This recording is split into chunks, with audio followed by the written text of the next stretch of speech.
that surprised me. My parents had taken out a loan on their house to give Henry a large sum of money to start another business venture. That's when things started to fall apart. My parents are the type of folks that feel that families should always support one another, no matter what. They are not awful people, but they make one major mistake. They always believe Henry, no matter what. My father is serious and silent. He's always the one who makes decisions around the house. He's never really respected what I've built, perhaps because I didn't follow the path he expected. To him, true success entails something large and flashy, not the modest software business I founded with my own efforts.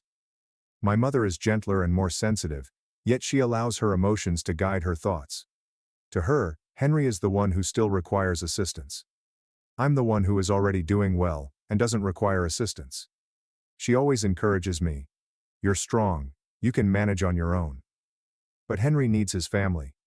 We don't have much money, but we've always been okay. My father owned a modest business, while my mother worked as an accountant. Their jobs provided us with a solid life. Furthermore, my grandfather left a large sum of money from wise property investments. If handled wisely, that money could have provided my parents with a lifetime of support. When I was little, I didn't believe they picked favorites. I assumed they loved both Henry and me equally. We had a shared birthday party. If I got a toy, he got one too. We both got new outfits during the holidays. Everything seemed equitable and fair. But when Henry started school, things began to change. Henry did really well. He received high marks and was liked by everyone. The teachers appreciated him. Other children liked him. My parents were so pleased with him that they eventually forgot I was there as well. It manifested itself not in toys or meals, but rather in larger events that shaped our futures. Henry wanted to learn French. They paid for pricey classes with no second thoughts. He wanted to go to a nice camp, and they said yes. He wanted to play the piano, so they bought one and paid for a private teacher. What about me? I never received that level of assistance. By high school, it was evident. Henry stated that he wanted to attend a prestigious private school. They paid the full price without thinking. I also requested to attend a better school, but my mother just stated, "Public schools are fine, son. There is no need to waste money." I was not clueless. I knew exactly what was going on. They believed that investing in Henry would yield significant returns in the future. They didn't bother because they assumed I was already fine and didn't require assistance. When I was 17, I discovered I enjoyed dealing with computers. I wanted to take an online course to learn how to create software. It didn't cost much, just a fraction of what my parents had previously paid for Henry's courses. But when I mentioned it, my father shook his head saying, "You can learn coding on your own. There's no need to spend money on it." I was used to doing things by myself, so I kept silent. I spent the entire summer researching free resources on the internet, learning every bit of code and process on my own. There are no professors or money from home, only myself. After going through similar experiences several times, I finally understood what hurt. My parents never truly believed in me. To them, Henry was the one worth investing money and time on. I was just the child they assumed didn't need anything. I've never blamed Henry. It was not his fault. But from that day forward, I gave up hope that my parents would ever support me. After graduating from college, I worked for 2 years straight, saving every penny I could. By the time I was 25, I had saved enough money to start a small technology business. However, in order to expand, I required an additional $65,000 in funding. I considered my options carefully before deciding to seek assistance from my parents. I don't enjoy asking for things. I did not want free money. I was prepared to accept it like a loan, even signing a contract to repay it all. Still, I couldn't stop thinking, if Henry had been assisted so many times, why couldn't I ask only once? So I asked my parents for a large sum of money for the first time. I recall the day well. I sat in front of them and presented my company proposal in a serious and respectful manner. I had done my study, acquired competent business partners, and was completely prepared to be accountable for every single dollar. But only a few minutes in, my father stopped me and said, "No, it's too risky. It's too unsafe." I glanced at him, expecting he'd explain further, but he didn't. He wasn't interested in my ideas and didn't inquire about the effort I had put in. To him, whatever I did was a horrible decision. But when Henry tried something, it was a dream worth supporting. I did not argue. I gave a small, mournful grin and nodded. I wasn't surprised, yet I still felt disappointed. Even though I didn't get the $65,000, I didn't give up. I utilized my savings to establish the business anyway. It meant slower growth than I had intended. But I made prudent financial decisions and seized every opportunity to improve. It began as a small team of people working from home. I worked non-stop, sometimes until I was very exhausted. But I never quit. Nobody believed in me, but I trusted myself, and I finally succeeded. By 29, my company was doing nicely. I wasn't simply living a steady life. I'd also purchased 2 residences, one for myself and one to rent out. Both were in wonderful communities and made me feel more confident about the future.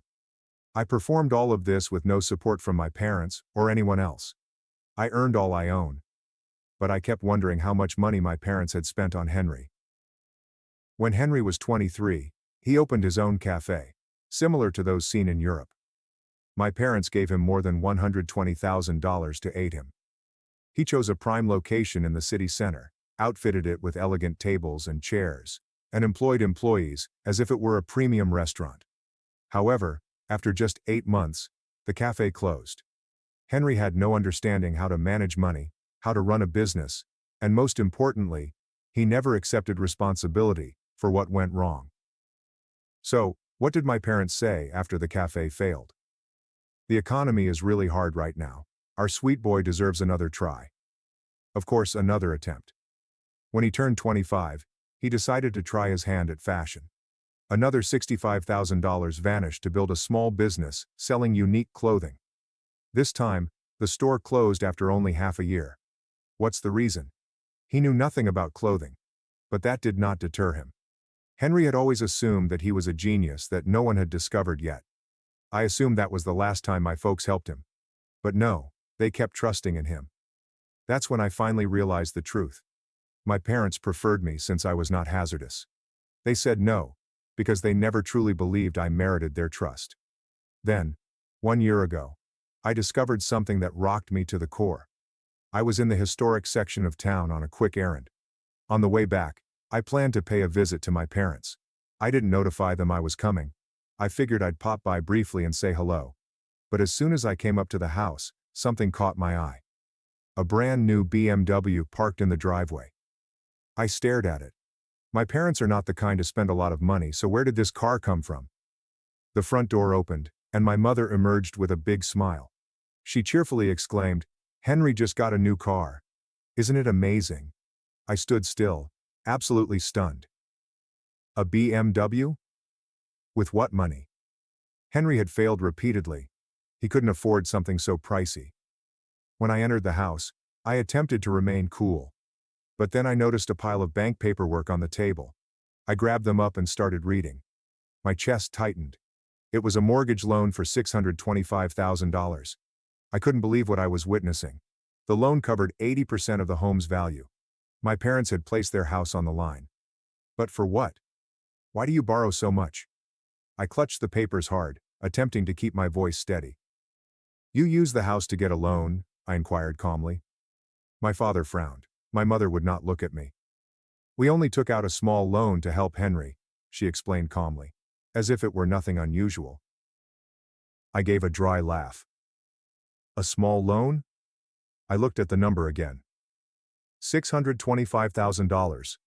That was 80% of your home's value. That's small? What about the money Grandpa left? I asked him. My mother paused and exhaled slowly. That money? It's already gone, she explained. Gone? I repeated, repeating each letter as if it pained. I looked back at the BMW outside. I already knew the truth. You spent it on Henry's car, didn't you? They did not speak. My mother bit her lip. My father gave me a frigid look, as if I had said something disrespectful. He needed that car, my father remarked forcefully. In business, how people see you matters. Who would take you seriously if you show up in a normal car? I smiled. Not because anything was humorous, but because the scenario was so terribly ridiculous. You used up all the savings, spent the inheritance, purchased him a car, And now you've used your home to get a loan so he can have even more money for another plan. Do you even see how dangerous that is? If Henry messes up again, you'll have no place left to stay." Their faces transformed immediately. My mother looked at me angrily, and my father's voice grew rough and cold. "You envy your brother, don't you?" he asked. "You want him to lose just so you can feel above him?" I stood still. "Envy?" I repeated, unwilling to believe what I had heard. "You seriously think I envy someone who has thrown away this family's money again and again and has never once taken any blame?" They could not perceive the truth. I took a long breath and attempted to remain cool, but then I remembered something and went to my father. "When I was 25, I asked you for a $65,000 loan to launch my company. Do you remember?" I replied. "You instantly said no. You called it too risky. And now you're fine with putting the house on the line for Henry? Has he ever succeeded? Even once? I'm really let down by both of you." My father slammed his drinking glass on the table with a loud thud. "That happened years ago and you're doing fine now," he stated firmly. "But Henry needs help. Stop bringing up the past to attack this family." He stood up hurriedly and gestured to the entryway. "Leave.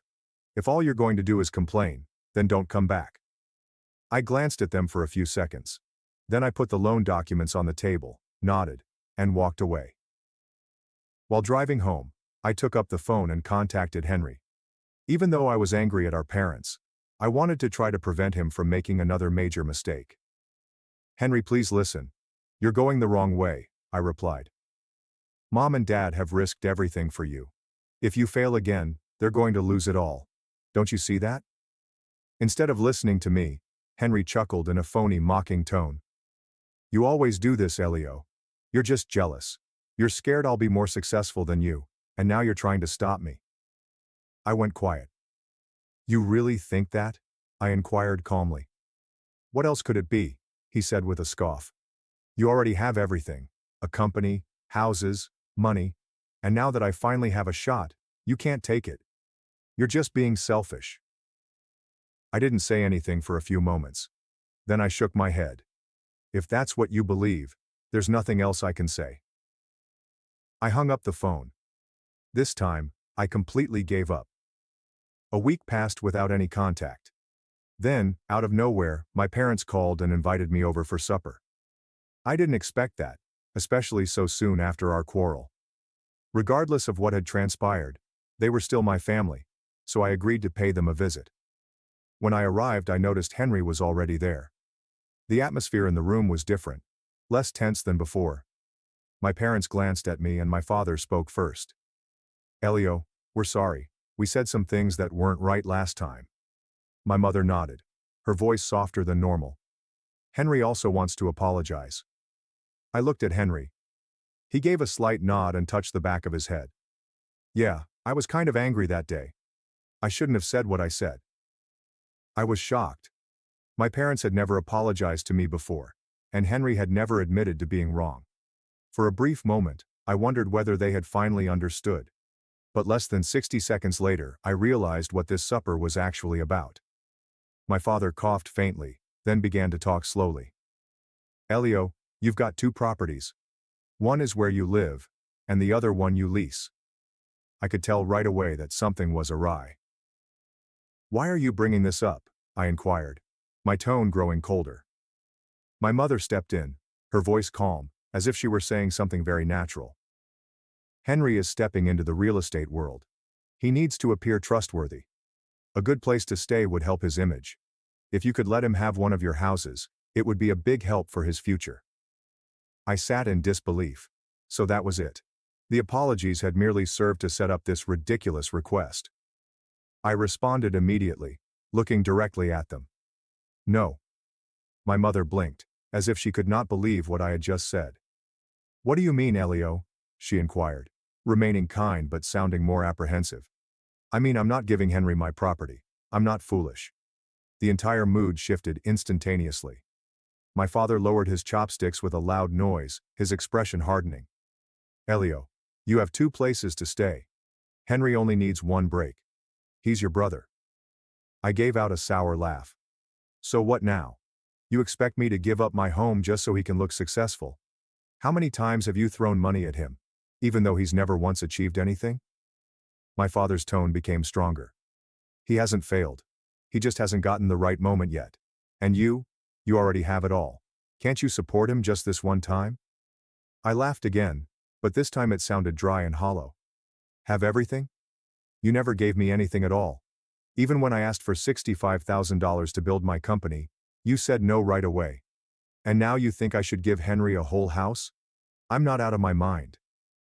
My mother's hand started shaking. My father slammed his hand against the table, making the water in the cups quiver. So you're just selfish like the rest. You envy your own brother. You're scared he might become more successful than you. Isn't that it? I rose up abruptly, my eyes full with disappointment. I'm just not dumb. Silence engulfed the room. I looked toward Henry. He still hadn't spoken, and his gaze was fixed on the ground. I knew deep down that if I'd agreed to give him that house, he'd take it immediately. He would not have thought twice. He didn't mind stealing what wasn't his. I shook my head, feeling ill rather than angry. You can keep putting your faith in him if you want. I don't. I walked out of my former home without saying anything else. My father's furious voice screamed behind me. If you leave now, don't ever come back. I did not stop. This time, I left them for good. As expected, Henry failed again a few months later. My parents did not mention it to me. Henry did not inform me either. I discovered it through someone I know who worked in real estate. Elio, did you hear? Henry's business went under.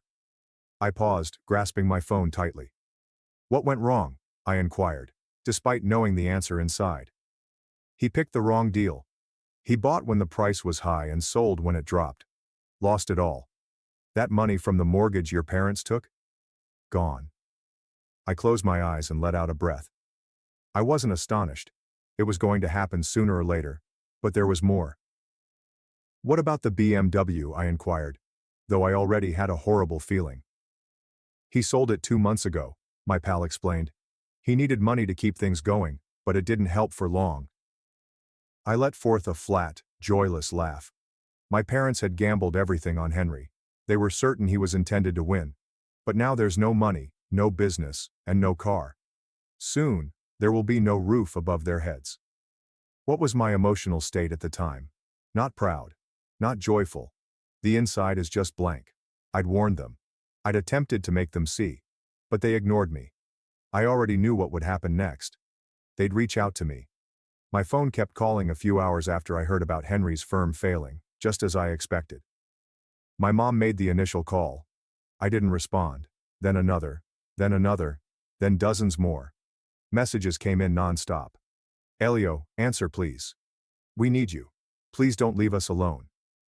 I saw each communication but did not respond. I understood exactly what they were asking for. I knew this would happen as soon as they applied for a loan on their home.